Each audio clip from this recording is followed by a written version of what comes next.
A listener note. This episode contains adult content and language. This may not be suitable for all listeners.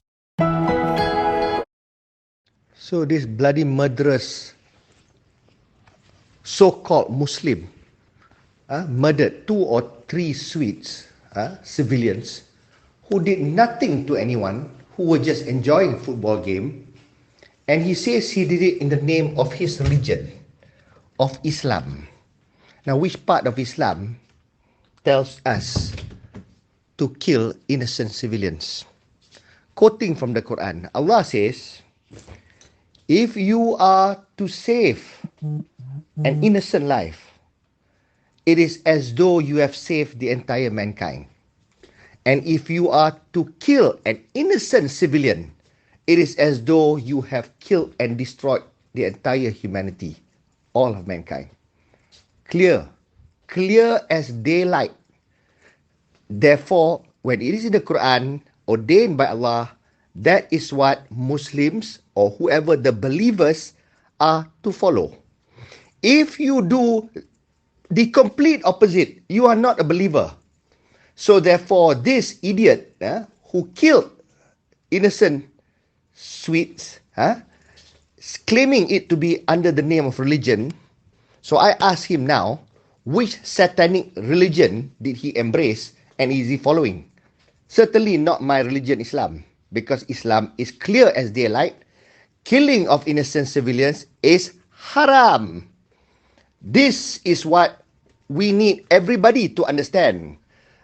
Kalau non-Muslim don't understand, maybe because they don't follow Quran or Islam.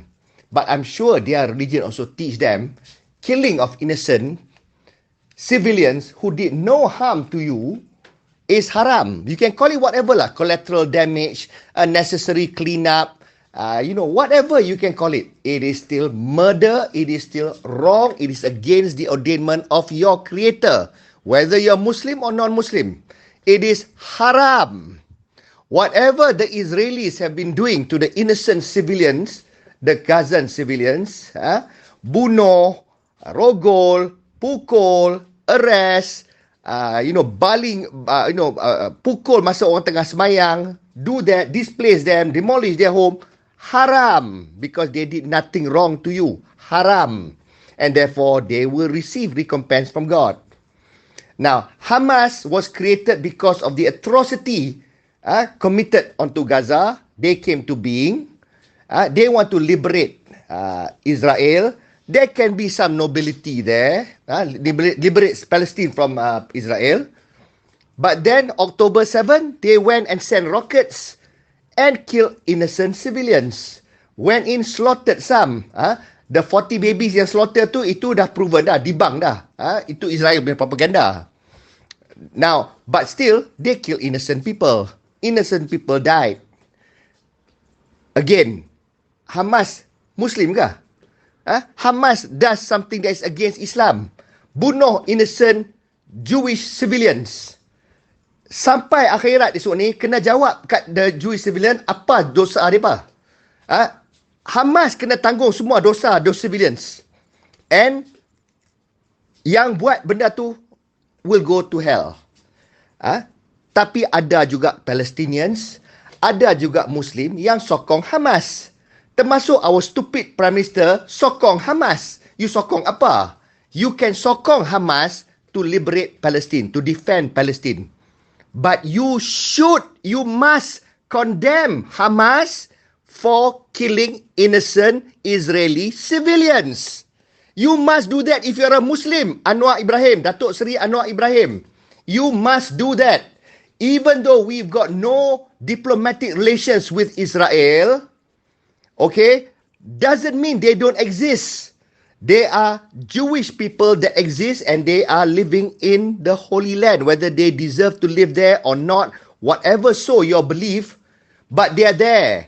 And their heart is pumping, they are breathing dengan kuasa Allah. If Allah wants them to stop breathing, Allah will stop it. But they are there. And therefore, when their life is just unjustly taken, it is wrong. You have to call a spade a spade. Black is black, white is white.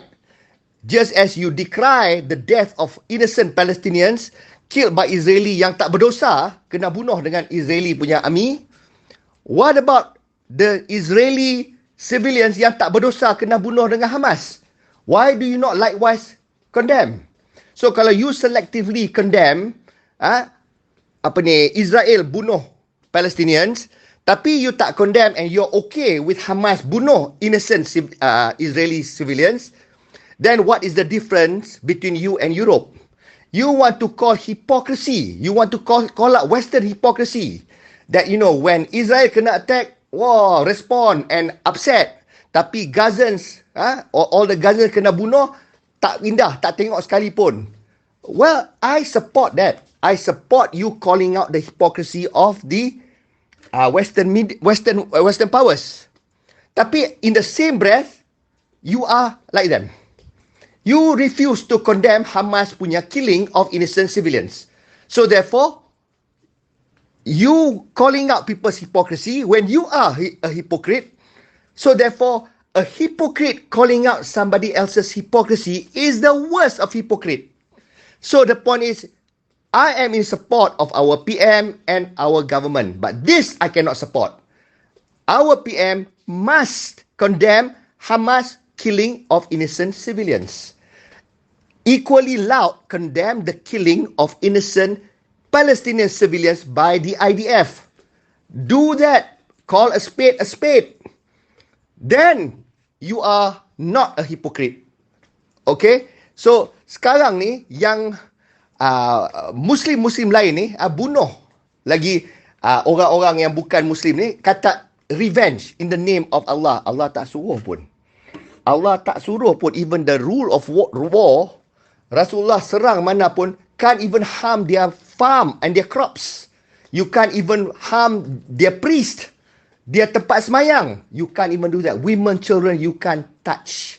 Even the armies who fight you, if they surrender and they decide that they want to join you as brethren, you can't even harm them anymore. Haram to harm them. Ini apa Hamas buat? Hamas buat pun mengarut. Merepek. Now, of course, after that, Israel whack now. Tutup electricity, tutup air, tutup makanan dan perubatan pada ni. Lagi evil. Itu pun haram. Itu pun condemn. So, I'm not saying that Israel are angels. I'm not saying they are right. Tapi what is right is right. What is wrong is wrong. Call a spade a spade. And I expect that of our Prime Minister. I expect that of the country. I expect that of all our MPs. We don't have to recognize Israel. We can take the stand where we don't recognize that because that's stolen land. British gave that land to somebody else. We can have our own philosophy on that. We don't have to have, relations, diplomatic relations with Israel. That is completely fine. My passport have an exclusion from me from traveling to Israel. It's okay. I got no intention to travel there pun. That is fine. But the point is, even if we don't have diplomatic relations, do we not have humanity for people belonging to a country that we don't recognize? They are not human beings kah? There are no goodness in those people kah? Come on lah. Dia kena bunuh buta-buta macam tu. Itu bukan haram kah? Allah tak apa ni, tak ada keadilan bagi mereka kah? Think lah, think. If you're a Muslim, you internalize Islam, you think. Amal ma'ruf nahi munkar. Bunuh innocent civilians, whether Jews ataupun Palestinians atau Swedes, is munkar. Call it munkar. And whatever good that people do, ma'ruf. Call it ma'ruf. So janganlah be sucked into propaganda from either side. You are our Prime Minister and Malaysia punya government, you have to be balanced. Kita nak kutuk Singapore, side Israel, pro-Israel, langsung tak sensitif towards Palestinian punya plight. Kita jangan jadi serupa lah, just on the opposite side of the coin. That is my message. Kalau PM dengar ni, nak dengar lah. Kalau you tak mau dengar, it goes to deaf ears, no problem. I have made my stand. As Muslims, we have to uphold what is right. We have to condemn what is wrong. I don't know how many Muslims will resonate with this message of mine. I would like to believe ramailah ummah kita yang berpandukan ajaran Allah. bukan sectarian sini atau sana. And it is not too late for our government to do what is right and not do stupid things. Stupid things termasuklah education minister boycott Frankfurt punya book fest because Germany is penyokong tegar Israel. Then kalau macam tu, whatever US investment semua tenang balik lah kan. Whatever US punya content or anything from US, tendanglah itu lagilah penyokong tegar Israel, betul? So, you nak boycott what? Half of the world kah? That is stupidity. Okay? As far as we are concerned, I dah kata dah, we should sokong apa yang betul and bangkang and condemn apa yang salah. Tetapi all our neighbours, all other countries yang tak buat salah pada kita, yang menyokong benda yang mungkar ataupun dia support dia anti benda yang bagus, itu hak dia. So therefore every country, every person, they have a right to be pro-Israel or pro-Palestine or pro-neither, suka hati. As long as they don't harm you, there's no reason for us to have animosity with those people. Germany ke, France ke nak sokong Israel, so what? Bolehkah sekarang ni kalau dunia mula boycott Malaysia, because kita support Palestine, because kita ada relationship dengan Hamas.